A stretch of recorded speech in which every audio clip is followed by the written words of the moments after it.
Graças e paz, povo de Deus, aqui, pastor René Ricardo, pastor da Igreja Batista, e essa é a nossa maratona bíblica de 36 dias para conhecer toda a Bíblia.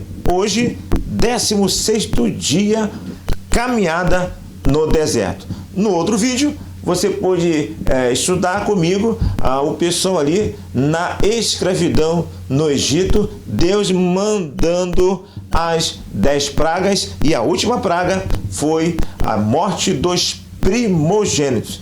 Enfim, o povo está liberto para fazer a vontade do Senhor. E nós queremos agora pensarmos rapidinho nas manifestações, na manifestação extraordinária de Deus na travessia do Mar Vermelho. Observe que nós já temos um Deus que se mostrou, um Deus que provou de maneira extraordinária que Ele é um Deus, El Shaddai, todo-poderoso. Naquele panteão lá de deuses egípcios, naquela cultura onde, na verdade, já tinha até entrado no coração do povo de Deus, ele mostrou que ele é Deus, mostrou que ele é o Todo-Poderoso, e aí então abriu caminho não só para o povo de Israel sair do Egito, mas abriu já um caminho, já facilitou a vida do povo de Israel diante das outras nações, porque esse feito rodou as nações, ecoou nas outras nações. Ele acaba de fazer coisas maravilhosas lá no Egito, e logo na saída ele continua fazendo coisas extraordinárias na travessia do Mar Vermelho. O povo desesperou e nós já conhecemos a história. Diga ao povo de Israel que marche. E aí o mar se abriu, e logo depois então Faraó, achando que poderia fazer a mesma coisa, se eles passam, nós podemos passar também. Se eles estão passando por lá, nós podemos passar também. E aí você conhece muito bem a história. Deus ali atrapalhou as carruagens de Faraó. Eu sei que no momento certo, quando Faraó e o seu povo já estavam no mar, Deus deu a ordem e o mar se fechou e matou todo mundo. Havia uma dúvida há pouco tempo na escola dominical, onde nós demos uma aula, se Faraó também morreu. Mas os salmos vão dizer lá realmente que Faraó também foi consumido ali daquela água, e ali aquele exército dele todo morreu. E assim então Deus manifestou de maneira concreta ali. Ele já tinha esse projeto, ele concretizou todo o seu plano de se manifestar de maneira poderosa para o seu povo e para Israel. E aí continua a história. Ele não só se manifestou no Egito, ele não só se manifestou na travessia do Mar Vermelho, mas ele continuou se manifestando durante o deserto, com coisas extraordinárias. Vejamos, ele se manifestou através das nuvens, nuvem de dia, né, e coluna de fogo à noite. Ora, nuvem de dia vai ali refrescar o problema do calor. Olha só, Deus trazendo a sombra, o refresco, o refrigério para o seu povo. À noite, o deserto é muito frio, tem a coluna de fogo. Então, não só para aquecer, mas também até para dar possibilidade do povo também caminhar, não só de dia, mas caminhar de noite. E olha que quando a nuvem parava, era para o povo parar. E quando a nuvem continuava, era para o povo continuar. Então eles tinham todo um direcionamento a uma manifestação de Deus ali no deserto, e o texto fala da nuvem aí, da coluna de fogo.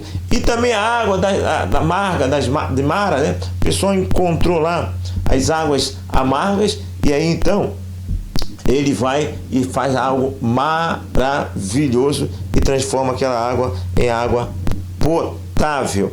Muito bem, e também temos o envio do maná, Deus enviando comida para o seu povo.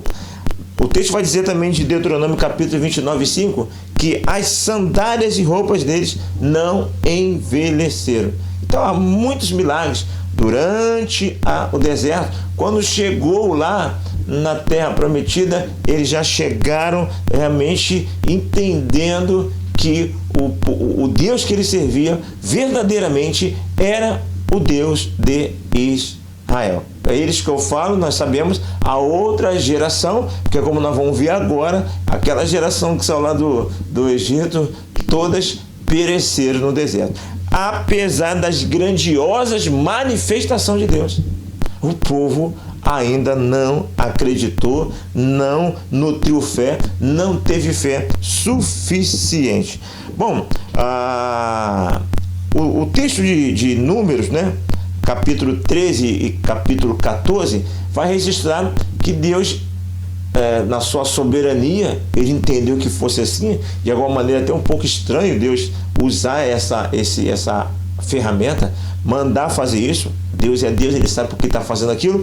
Ele manda Moisés escolher espias, um representante de cada tribo, para ir lá em Jericó, primeira cidade a ser conquistada, para ver como é que ver a terra, espiar a terra. E o texto está aí, o povo foi a Jericó, os representantes, ok? Qual foi o resultado dessa espionagem? Entre 12 espias, 10 trouxeram murmurações e incredulidade e azedaram o ânimo do povo. O povo ficou totalmente desanimado, desacreditado. Só 2 permaneceram firmes, Josué e Caleb. O texto está aí. Então, esse Josué e Caleb ainda tentaram reanimar o povo. Não, gente, olha só, nós temos um Deus. Olha que esse Josué e Caleb está lembrando do Deus que ele era, o Deus de Israel. O mesmo Deus que fez os milagres lá no Egito, que deu sinal, o mesmo Deus que fez eles atravessarem o Mar Vermelho. E aí Josué e Caleb tenta ali amenizar. Não, gente, não é assim não. Vamos tentar animar o pessoal, meu. Ainda correram risco de vida. Queriam apedrejar os 2. Uma situação tensa para Josué, para Caleb, para Moisés, que era o líder ali daquele povo. Bom, qual foi a consequência dessa incredulidade? Sentença de morte a todos os incrédulos. O texto vai dizer que Deus projetou a sua alma. Moisés levou, na verdade, o Deus já queria sapecar todo mundo ali mesmo. E aí o Moisés vai mediar, vai interceder. Mas, Senhor Deus, o que o Egito vai falar, Senhor Deus? É interessante essa palavra. Parece até que o Moisés conseguiu convencer Deus, né? Cara, que Deus, na sua soberania, ele tem todos os projetos na sua vida. E aí Deus falou assim, olha só a intimidade de Moisés com Deus. Tá bom, Moisés, não vou fazer dessa maneira não. Mas vou falar uma coisa com você, não vai entrar nenhum deles na terra. Não vai entrar. Os filhos deles é que vai contar essa história, né? Porque o porquê seus pais não terem entrado na terra prometida. Então Deus já queria exterminar o povo naquele contexto, por causa da mediação de Moisés, atendendo a Moisés. Ele falou assim, tá bom, vou fazer agora não, mas vai morrer todo mundo no deserto. É o texto está dizendo aí, ok? Então, número 1434, Deus está dizendo ali, vocês não ficaram 40 dias lá em Jericó? Portanto, cada um desses dias eu vou contar como um ano. Então, vocês vão ficar 40 anos no deserto. Qual o objetivo? Sapecar todo mundo. Nesses 40 anos no deserto, Deus ia renovar a frota. Ali ia nascer novos filhos, né? Esses filhos iam crescer e um novo exército, um novo povo de Deus ia nascer no deserto. E aquele povo lá do passado que saiu com Deus lá do Egito, através do poder de Deus, aquele povo todo vai ficar no deserto. Só Josué e Caleb vai escapar. Filho. Até Moisés, que não está nessa questão do pecado aí, está em outro contexto, não entrou na terra prometida. Só Josué e Caleb e a geração nova que nasceu durante os 40 anos no deserto. Coisa impressionante, extraordinária, ok? Bom, o negócio foi tão pesado, o negócio foi tão sério, que não é só eu fiz só uma referência aqui, mas 1 Coríntios capítulo 10, o povo de Israel é usado por Paulo como uma referência de incredulidade. É só, o povo de Corinto, não seja igual aquele povo lá do deserto. E outros textos bíblicos também vão falar a mesma coisa. Não seja igual esse povo, que se você for incrédulo como esse povo foi, você vai pagar um preço. Foi tão marcante que o povo serviu de exemplos negativos. Mais uma vez, não está na minha aplicação, mas eu e você precisamos sempre trabalharmos para que o nosso testemunho, a nossa vida, não seja usada, o nosso nome, a nossa história nunca possa ser usada como exemplo negativo a não ser seguido. Que Deus livre a minha vida, a sua vida desses exemplos. É claro, como eu sempre falo, tem pessoas que é má de coração, tem pessoas que é ruim. Então, muitas vezes, o nosso nome, a nossa imagem, o nosso histórico é manchado não por causa que nós fizemos alguma coisa, mas porque pessoas usam de maneira inadequada muitas vezes o meu nome, o seu nome, o nome da tua família, da minha família, o nome da igreja, na empresa, sei lá, na vizinhança, na rua onde você mora, na faculdade, né, no trabalho. Então, tem pessoas que é assim, mas a ideia é você e eu e todos nós temos a consciência de que se tem alguma coisa relacionada negativa ao meu nome, é por causa das línguas maldosas. E não por causa que você errou, não porque você cometeu o erro, mas sim por causa desse mundo que jaz no maligno. Ok? Vamos então às nossas aplicações práticas. Primeira, pessoas incrédulas, nem mesmo um dos mortos os convenceriam. Então eu fiz aqui um trocadilho aqui, mais ou menos, você entender, lá em Lucas capítulo 16, 27 a 31, que conta a história do rico de Lázaro, onde o rico acabou estando no Hades, no inferno, e aí entre os diálogos que ele estava tendo ali com o pai Abraão, ele pede para que vá lá e preguem o evangelho para os seus 5 irmãos. Observe que ele está consciente, lá em Lucas capítulo 16, a partir do versículo 19 até o 31, tem essa história. Ele está consciente, ele lembra dos irmãos. E aí, não pode não, existe uma barreira entre um lugar e o outro. Não, mas e se um dos mortos ressuscitarem? Aí vai ter a resposta: nem se um dos mortos ressuscitarem. Eles vão ouvir. Tem Moisés e os profetas. Ouça-nos. Então você vê que esse texto fala, interessante, porque hoje, quando nós pregamos o evangelho, algumas pessoas falam assim: nunca ninguém que morreu veio falar nada. Engraçado que o texto vai falar assim, nem que um dos mortos ressuscitasse. Quem é incrédulo, nem mesmo assim vai acreditar. Quem é incrédulo, ele pode ter razões, você pode dar motivo para ele, Deus pode se manifestar a ele, ele não vai crer. Isso é a realidade desse povo que nós estamos aqui retratado e que morreu na cruz do Calvário, que morreu no deserto, na cruz do Calvário. Tem nada a ver. Muito bem, pessoas incrédulas, nem mesmo um dos mortos os convenceriam. Pessoas difíceis. Não, tem pessoas que não vale a pena, filho. Não adianta tu bater lá, tu já fez a primeira parte, já fez a tua parte, tu percebeu que a pessoa é dura, sai fora, deixa só oração, deixa na mão de Deus. Segundo, entre a grande maioria sempre escaparam e escaparão poucos. Eu já tenho dito aqui algumas vezes no nosso vídeo, no nosso canal, que as narrativas bíblicas, os fatos mostram que a grande multidão geralmente está com a mentira. A grande multidão geralmente está indo pelo caminho da perdição. O caminho correto, o caminho perfeito, normalmente está naquela menor parte. E escatologicamente falando, gente, os remanescentes serão salvos. De toda a multidão que existe no mundo, da quantidade toda de pessoas no mundo, a menor parte vai ser salva. É o que o texto aí de Mateus 7,3 fala de maneira muito clara.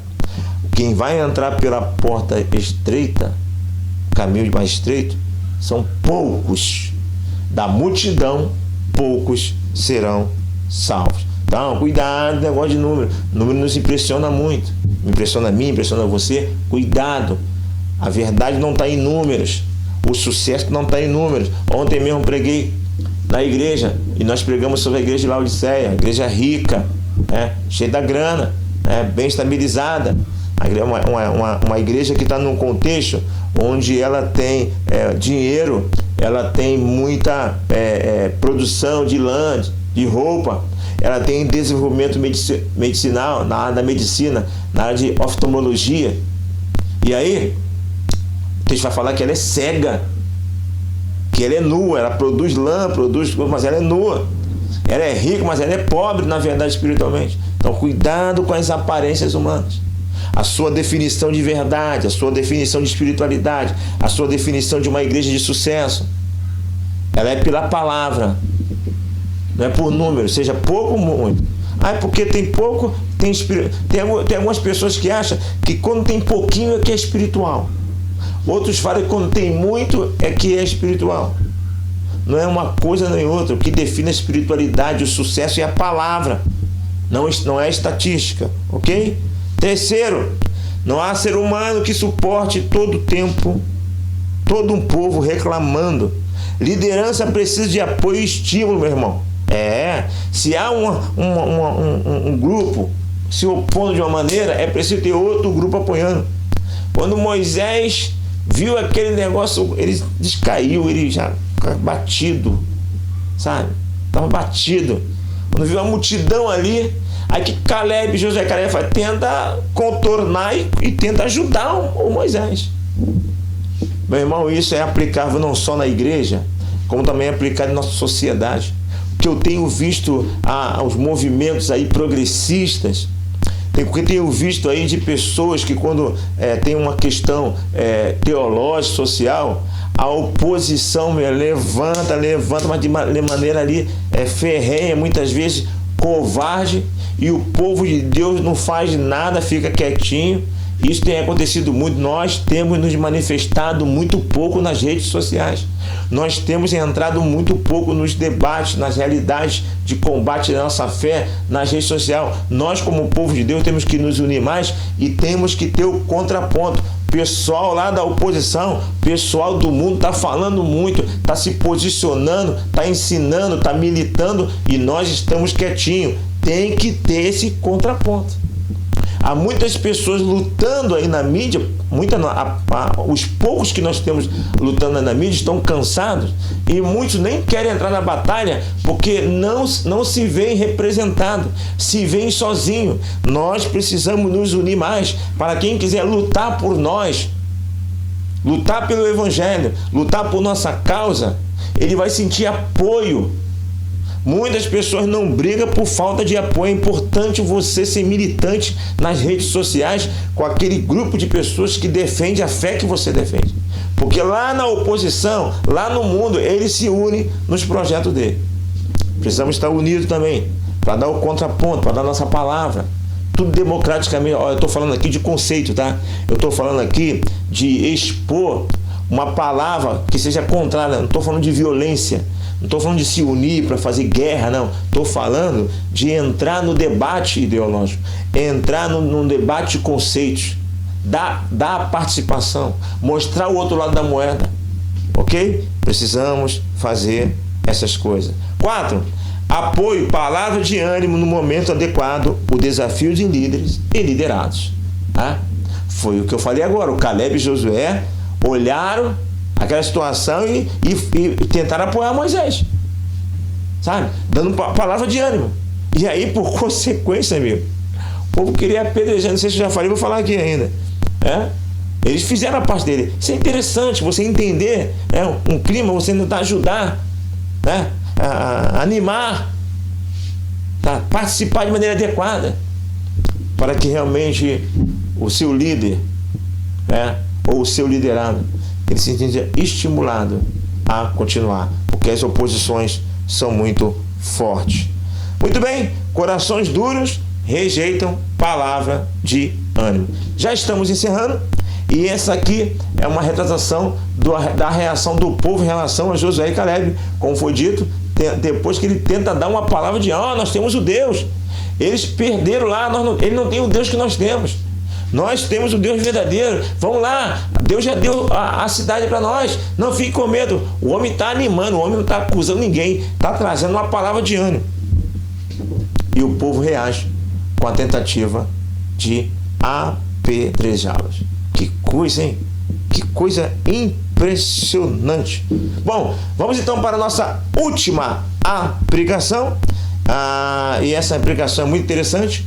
E diz o seguinte: só faça quando entender que tem autorização ou ordem bíblica de Deus para fazer. Qual é o contexto aqui? O povo desobedeceu, o povo foi incrédulo, aí Deus mandou o sabão, mandou dizer assim: ó, vai cair todo mundo, vou exterminar todo mundo no deserto. Aí o povo sentiu